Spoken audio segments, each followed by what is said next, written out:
Hello lab tech learners. तो today's topic is platelet count. तो मैं काफ़ी दिनों से शॉर्ट्स वीडियोस अपलोड कर रही हूँ जिससे कि मेरी ग्रोथ हो रही है चैनल की। एंड आपको अगर ये चैनल पसंद आ रहा है प्लीज़ शेयर करिए अपने फ्रेंड्स को सर्कल में एंड अपनी नॉलेज को गेन करिए। ठीक है, स्टार्ट करते हैं प्लेटलेट काउंट से।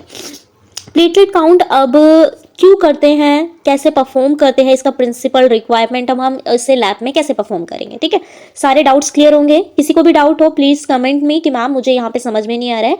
अगर आपको प्रॉपर नोट चाहिए प्लीज़ कमेंट में। ठीक है, सबसे पहले प्लेटलेट काउंट। प्लेटलेट काउंट के लिए हम प्रिंसिपल है ये डायरेक्ट मैथड। हम प्लेटलेट काउंट टू वेज से करते हैं, आइदर द डायरेक्ट मैथड और आइदर द इनडायरेक्ट मैथड। सबसे पहले मैं बात करूंगी डायरेक्ट मैथड की। ठीक है, डायरेक्ट मेथड में आता है इसका principle the blood is diluted with platelet diluting fluid and cells are counted over a specified area under proper magnification. सबसे पहले हम क्या करेंगे कि जो हमारे पास आरबीसी पिपेट होता है उसमें हम ब्लड एंड जो डाइल्यूटिंग फ्लूइड है उसको अच्छी तरह से मिक्स कर लेंगे एंड मिक्स करने के बाद इसको चैम्बर में फिलिंग करेंगे। अंडर द चैम्बर फिलिंग के बाद हम माइक्रोस्कोप के अंडर इसको काउंट करेंगे। यही है इसका प्रिंसिपल डायरेक्ट का। ओके, सेकंड आता है इसकी रिक्वायरमेंट में हमें क्या चाहिए, इसके लिए हमें माइक्रोस्कोप चाहिए, इम्प्रूव न्यूबॉर्न चैम्बर चाहिए। मैंने इसकी प्रीवियसली डिटेल बना दी है, आप देख सकते हो। ये इम्प्रूव न्यूबॉर्न चैम्बर क्या होता है, जब हम माइक्रोस्कोप के अंडर सीन करते हैं तो ये इस तरीके का दिखाई देता है। ये 9 स्क्वायर दिखाई देते हैं। ये जो 4 कॉर्नर वाले होते हैं ये WBC के लिए होते हैं और सेंटर वाला जो होता है वो RBC के लिए होता है। ठीक है, और सेंटर में भी 25 स्क्वायर्स और होते हैं। ठीक है, 25 स्क्वायर और होते हैं जिसमें कि कॉर्नर वाले और सेंटर वाला वो ओनली RBC के लिए होगा। ठीक है, और जो बाकी सेंटर का है उसमें प्लेटलेट काउंट होती है। इसके बाद प्लेटलेट डाइल्यूटिंग फ्लूइड। अब प्लेटलेट डाइल्यूटिंग फ्लूइड एक रिएजेंट है जो कि प्लेटलेट्स को देखने के लिए हम यूज़ करते हैं। ऐसे ही RBCs के लिए होता है। ठीक है, ताकि जो RBC जो हम ब्लड लेते हैं वो मेंटेन रहे, उसका जो RBC का स्ट्रक्चर है वो मेंटेन रहे। इसीलिए हम डाइल्यूटिंग फ्लूइड्स में मिक्स करते हैं। डाइल्यूट करना मतलब एक तरीके से आप समझ सकते हो कि अगर हमारा ब्लड 1 ml या फिर 0.5 ml हम टेकन लेते हैं तो हम उसे डाइल्यूट करेंगे। अब डाइल्यूट हम पानी के साथ तो नहीं कर सकते ना, किसी भी अगर कोई थिक चीज़ है मैं पानी के साथ करूंगी तो उसका क्या है, केमिकल कंपोजिशन ब्लड की चेंज हो जाएगी। इसीलिए हम डाइल्यूटिंग फ्लूइड लेंगे ताकि उसकी केमिकल प्रॉपर्टीज जो है, कंपोजिशन जो है ब्लड की चेंज ना हो। तो इसके लिए मैंने डाइल्यूटिंग फ्लूइड लिया।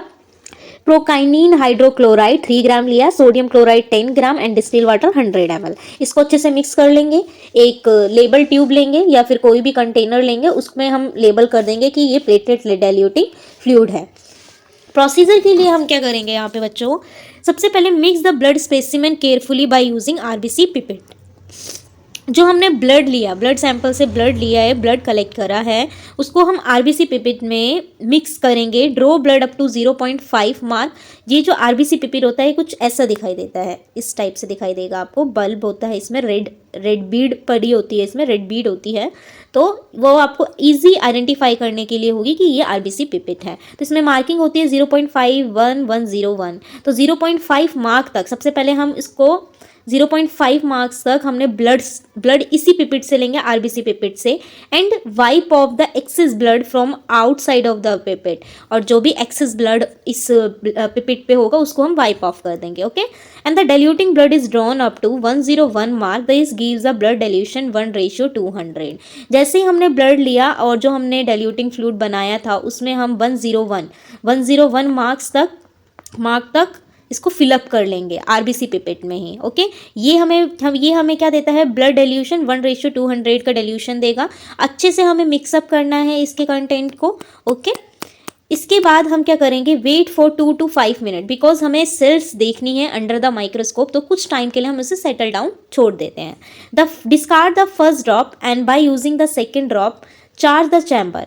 फर्स्ट ड्रॉप को हम डिस्कार्ड कर देंगे, सेकेंड ड्रॉप जो होगी उसको हम चैम्बर में चार्ज करेंगे। ठीक है, चैम्बर में चार्ज करने का तरीका कैसा होता है, ये न्यूबॉर्न चैम्बर होता है। यहाँ पे नोब दिखाई देती है, यहाँ पे छोटी सी नोब आपको दिखाई देगी जब भी आप चैम्बर चार्ज करोगे।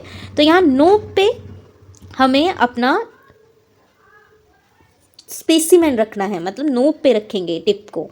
ठीक है, फिर ये चैम्बर चार्ज होगा। Count the cells in the central square of the Neubauer chamber in all 25 square. अब जब हम अंडर द माइक्रोस्कोप देखेंगे तो ये हमें स्क्वायर में दिखेगा, ठीक है, 25 स्क्वायर्स दिखाई देंगे हमें, 25 स्क्वायर्स में हमें प्लेटलेट काउंट करनी है, ठीक है।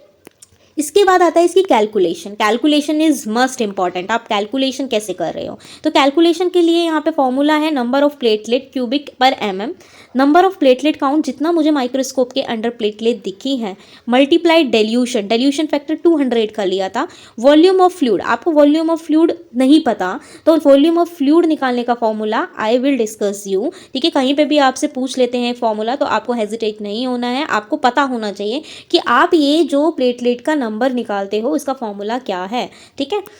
तो डेल्यूशन हमें पता है 200 होता है, ठीक है। वॉल्यूम ऑफ फ्लूइड निकालने का फॉर्मूला होता है एरिया मल्टीप्लाई डेप्थ। एरिया मुझे पता है कि जो एरिया है ये है हमारा, हम कितने स्क्वायर पे देख रहे हैं, हम एक ही स्क्वायर में देख रहे हैं ना, क्योंकि 25 का एक सेंट्रल स्क्वायर में देख रहे हैं हम। एरिया 1, डेप्थ जो होती है ये कांस्टेंट होती है न्यूबॉर चैम्बर की, वो होती है 0.1, ठीक है। तो इसको मैंने मल्टीप्लाई करने पर ये मेरा आया 0.1 क्यूबिक पर mm। अब इसका प्लेटलेट पर क्यूबिक mm हम जब इसकी वैल्यू में पुट कर देंगे, यहाँ पे नंबर ऑफ प्लेटलेट माना x है, मैंने वैसे तो x लिखा है, मैंने काउंटिंग करने पर ही पता चलेगा कितनी प्लेटलेट काउंट है, मान लेते हैं x है, ठीक है।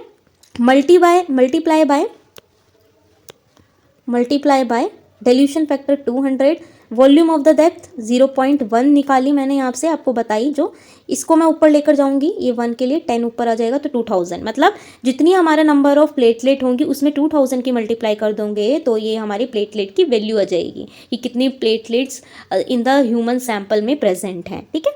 सेकेंड जो मेथड है जो कि बहुत कम यूज़ होता है, बहुत कम लोगों को पता है, वो है इनडायरेक्ट मेथड से भी हम इसको परफॉर्म करते हैं। इसमें क्या करते हैं, इसमें हम रिएजेंट लेते हैं, प्रिंसिपल इसका सेम ही है। इसमें रिएजेंट जो है, रिएजेंट हम ले रहे हैं 14 gram magnesium sulphate in distil water make up to 100 ml। यहाँ पे हम मैग्नीशियम सल्फेट का यूज़ कर रहे हैं, ठीक है। इसके लिए हम क्या करते हैं, इसके लिए हम क्लीन करेंगे फिंगर टिप को, place a drop aqueous solution of magnesium sulphate on the skin.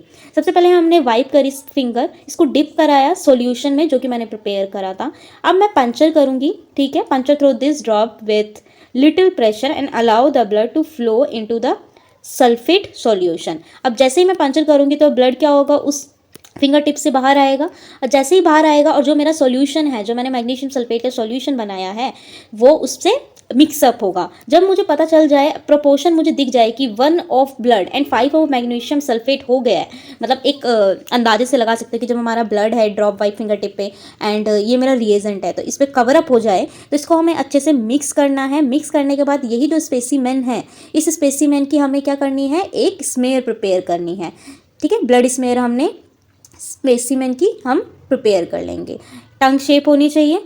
फिर हम इसमें क्या करेंगे, इसको हम स्टेन करेंगे। स्टेन करने के बाद इसमें RBC count and platelet count, RBC count and platelet count, मतलब आरबीसी काउंट पहले करना है इससे, जब हम स्टेन से पहले हमें आरबीसी काउंट चेक करना है, एंड सेकंड लीशमैन स्टेन करेंगे, ठीक है। फिर हम इसको अपने प्लेटलेट काउंट के लिए अपना फॉर्मूला पुट करेंगे। यहाँ पे कैलकुलेशन के लिए यहाँ पे फॉर्मूला है number of platelet multiply RBC upon में 1000, ठीक है। नॉर्मल वैल्यू जो होती है, नॉर्मल वैल्यू होती है इसकी 1.5 to 4 लाख पर क्यूबिक mm। अब आता है क्लिनिकल सिग्निफिकेंस। किसी भी टेस्ट जो हम परफॉर्म करते हैं लेबोरेटरी में, तो clinical significance is must important, आपको पता होना चाहिए।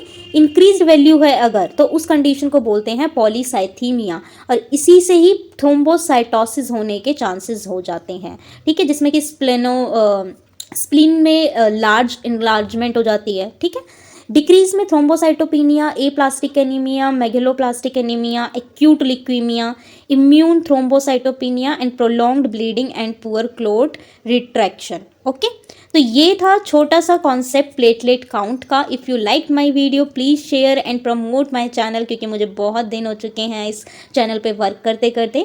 और किसी भी आपको वीडियो चाहिए किसी भी लेक्चर से रिलेटेड, प्लीज़ कमेंट में कि मैम मुझे इसको समझ में नहीं आ रहा है ये लेक्चर, आप प्रोवाइड कर दीजिए, तो मैं पक्का शेयर करूँगी आपके साथ। मेरे पास जितनी भी नॉलेज है मैं आपको बताऊँगी, ठीक है। Thank you so much.